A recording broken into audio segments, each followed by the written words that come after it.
Hi friends, എല്ലാവർക്കും infinity YouTube ചാനലിലേക്ക് സ്വാഗതം. 2025 ഏപ്രിൽ 22 നമ്മൾ ഓരോ ഇന്ത്യക്കാരെയും സംബന്ധിച്ച് വളരെ വേദനാജനകമായ ഒരു സംഭവം അരങ്ങേറിയ ദിവസമാണ്. പെഹൽഗാം ഭീകരാക്രമണം. 2019 പുൽവാമ ആക്രമണത്തിന് ശേഷം ഇന്ത്യ കണ്ട ഏറ്റവും വലിയ ഭീകരാക്രമണം. 26 സാധാരണക്കാരായ മനുഷ്യരുടെ ജീവൻ പൊലിഞ്ഞ ഈ ഒരു ഭീകരാക്രമണത്തിനെതിരെ വളരെ ശക്തമായിട്ടാണ് ഇന്ത്യ തിരിച്ചടിച്ചത്. ഓപ്പറേഷൻ സിന്ദൂറിനെ പറ്റിയൊക്കെ നമുക്കറിയാം.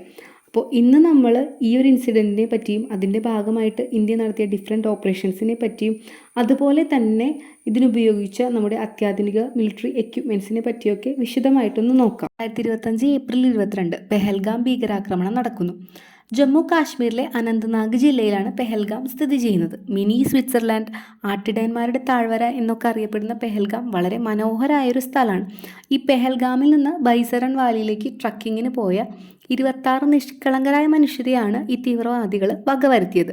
ഇതിൽ മലയാളിയായ എൻ രാമചന്ദ്രനും ഉൾപ്പെടുന്നുണ്ട്.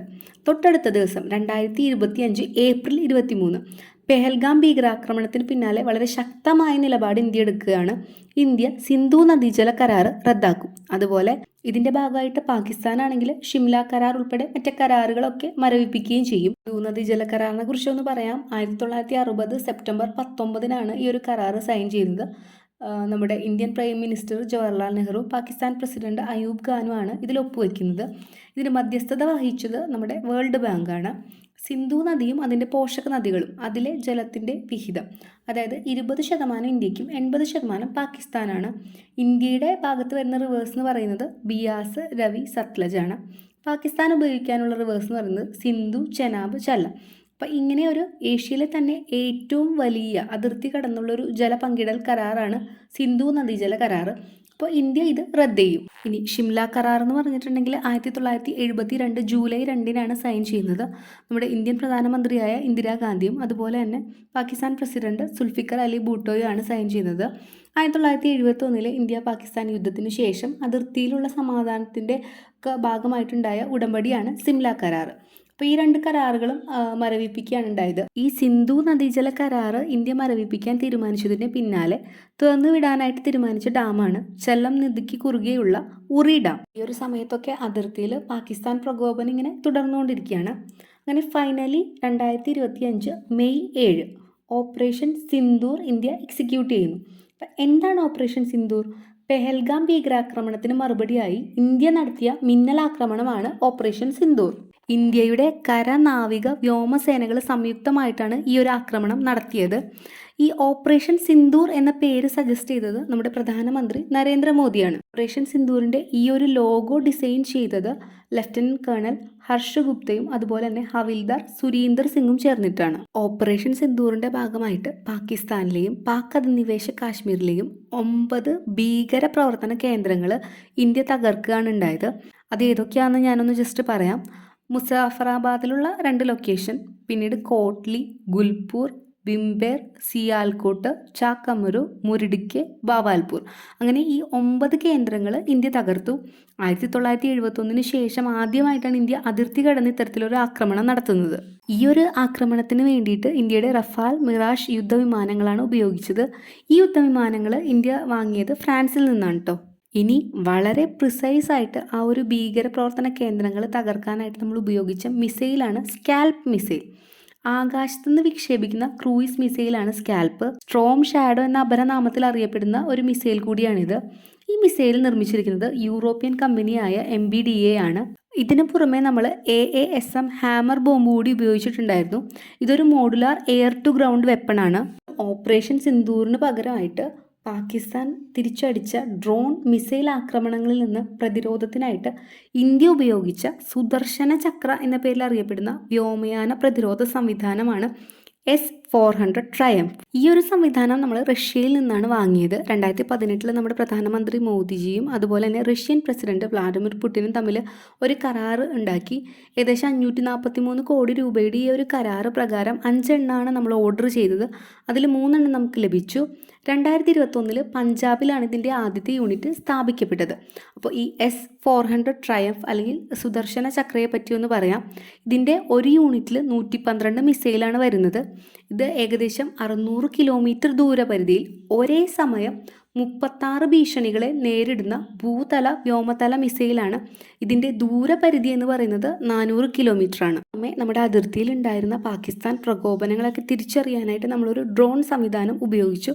അതിൻ്റെ പേരാണ് ഹരൂബ് എന്ന് പറയുന്നത്. കിങ് ഓഫ് ബാറ്റിൽ ഫീൽഡ് എന്നാണ് ഈ പറയുന്ന IAI ഹരൂബ് ഡ്രോൺസ് അറിയപ്പെടുന്നത്. അപ്പോൾ ഈ ഒരു സംവിധാനം നമ്മൾ വാങ്ങിയത് ഇസ്രായേലിൽ നിന്നാണ്. ഉയർന്ന സ്ഫോടനശേഷി കൂടാതെ വികിരണങ്ങൾ പുറത്തുവിടുന്ന ആകാശ വസ്തുക്കളെ കൃത്യമായി തിരിച്ചറിയാനുള്ളൊരു കഴിവാണ് ഇതിൻ്റെ പ്രത്യേകത. ഭീകരാക്രമണവുമായി ബന്ധപ്പെട്ടിട്ട് പാകിസ്ഥാൻ അതിർത്തിയിലേക്ക് നീങ്ങിയ ഇന്ത്യയുടെ വിമാനവാഹിനി കപ്പലാണ് INS വിക്രാന്ത്. ഓപ്പറേഷൻ സിന്ദൂറിനെ കുറിച്ചിട്ട് രാജ്യത്തോട് വിശദീകരിച്ചത് 2 വനിതാ ഓഫീസേഴ്സാണ്. നമുക്ക് ഏറെ അഭിമാനിക്കാം. അതിൽ ഒന്നാമത്തത് കേണൽ സോഫിയ ഖുറേഷിയും രണ്ടാമത്തത് വിംഗ് കമാൻഡറായിട്ടുള്ള വ്യോമിക സിംഗുമാണ്.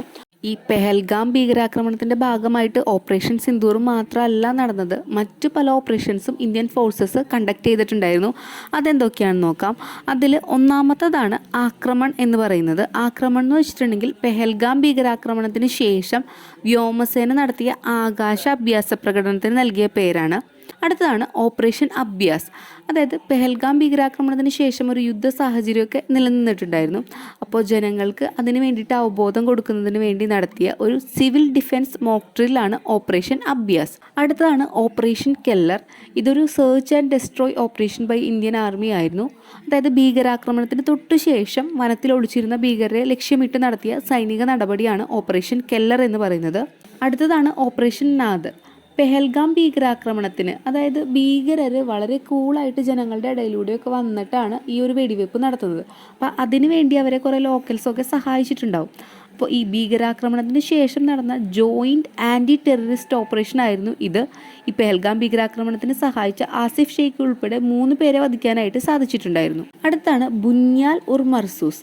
അതായത് ഇന്ത്യക്കെതിരെ നടത്തിയ ആക്രമണങ്ങൾക്ക് പാകിസ്ഥാൻ നൽകിയ പേരാണ് ബുന്യാൽ ഉർ മർസൂസ് എന്ന് പറയുന്നത്. പാക് മിസൈലുകൾ തകർത്ത ഇന്ത്യയുടെ അയൺ ഡോം സംവിധാനമാണ് ആകാശ് തീർ എന്നറിയപ്പെടുന്നത് കേട്ടോ. അങ്ങനെ ഫൈനലി 2025 മെയ് 10 2025 മെയ് 10 പ്രത്യേകത എന്ന് പറഞ്ഞിട്ടുണ്ടെങ്കിൽ വെടിനിർത്തൽ പ്രഖ്യാപിക്കുകയാണ് ഒഫീഷ്യലി. ഇത്രയും ഡീറ്റെയിൽസ് ആണ് പെഹൽഗാം ഭീകരാക്രമണവും ഓപ്പറേഷൻ സിന്ദൂറും അതുമായി റിലേറ്റ് ചെയ്ത് വന്നിട്ടുള്ള മറ്റു നടപടികളും ഒക്കെ കുറിച്ച് വരുന്നത്. ഇനി ഈ ഒരു സംഭവങ്ങളൊക്കെ എക്സിക്യൂട്ട് ചെയ്തത് നമ്മുടെ തന്നെ വളരെ ഉന്നതരായ ഉദ്യോഗസ്ഥരാണ്. അപ്പോൾ അവരുടെ പേര് അറിഞ്ഞിരിക്കേണ്ടത് വളരെ ഇമ്പോർട്ടൻ്റ് ആണ്. അപ്പോൾ അതാരൊക്കെയാണെന്ന് നോക്കാം. ഇന്ത്യയുടെ നിലവിലെ ക്യാബിനറ്റ് സെക്രട്ടറിയാണ് TV സോമനാഥൻ. ഇന്ത്യയുടെ വിദേശകാര്യ സെക്രട്ടറിയാണ് വിക്രം മിശ്രി. ഇന്ത്യയിലെ നിലവിലെ ആഭ്യന്തര സെക്രട്ടറിയാണ് ഗോവിന്ദ് മോഹൻ. ഇന്ത്യയുടെ നിലവിലെ പ്രതിരോധ സെക്രട്ടറിയാണ് രാജേഷ് കുമാർ സിംഗ്. ദേശീയ സുരക്ഷാ ഉപദേഷ്ടാവാണ് അജിത് ഡോവൽ. അപ്പോൾ അതുപോലെ ഇനി 3 സേനയുടെയും ഹെഡ് ആരൊക്കെയാണെന്ന് നോക്കാം. ഇന്ത്യയുടെ കരസേനാ മേധാവിയാണ് ഉപേന്ദ്ര ദ്വിവേദി. ഇന്ത്യയുടെ നാവികസേനാ മേധാവിയാണ് ദിനേശ് കുമാർ ത്രിപാഠി. ഇനി ഇന്ത്യയുടെ വ്യോമസേനാ മേധാവിയാണ് അമർപ്രീത് സിംഗ്. നിലവിലെ ഇന്ത്യയുടെ ചീഫ് ഓഫ് ഡിഫൻസ് സ്റ്റാഫാണ് അനിൽ ചൗഹാൻ. അതുപോലെ ഇന്ത്യയുടെ ഇൻ്റഗ്രേറ്റഡ് ഡിഫൻസ് സ്റ്റാഫാണ് അശുതോഷ് ദീക്ഷിത്. ഇനി ഇന്ത്യയിലെ പോലെ തന്നെ ജസ്റ്റ് പാകിസ്ഥാനിലെയും പ്രധാന പദവികളിൽ ആരാണെന്നൊന്ന് നോക്കാം. പാകിസ്ഥാൻ്റെ പ്രസിഡൻ്റാണ് ആസിഫ് അലി സർദാരി. പ്രധാനമന്ത്രി ഷഹബാസ് ഷെരീഫ്. ഉപപ്രധാനമന്ത്രിയും വിദേശകാര്യമന്ത്രിയും ഇഷക് ദർ ആണ്.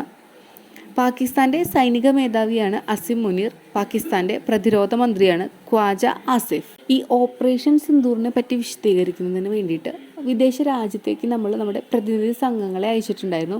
അപ്പം അങ്ങനെ ആദ്യം പോയിട്ടുള്ള പ്രതിനിധി സംഘത്തെ നയിച്ചത് നമ്മുടെ കോൺഗ്രസ് MP ആയ ശശി തരൂറാണ്. അപ്പോൾ ഇത്രയും ഡീറ്റെയിൽസാണ് പെഹൽഗാം ഭീകരാക്രമണവും ഓപ്പറേഷൻ സിന്ദൂറായിട്ടൊക്കെ റിലേറ്റ് ചെയ്ത് വരുന്നത്. ഇതെല്ലാവർക്കും മനസ്സിലായെന്ന് വിചാരിക്കുന്നു. താങ്ക്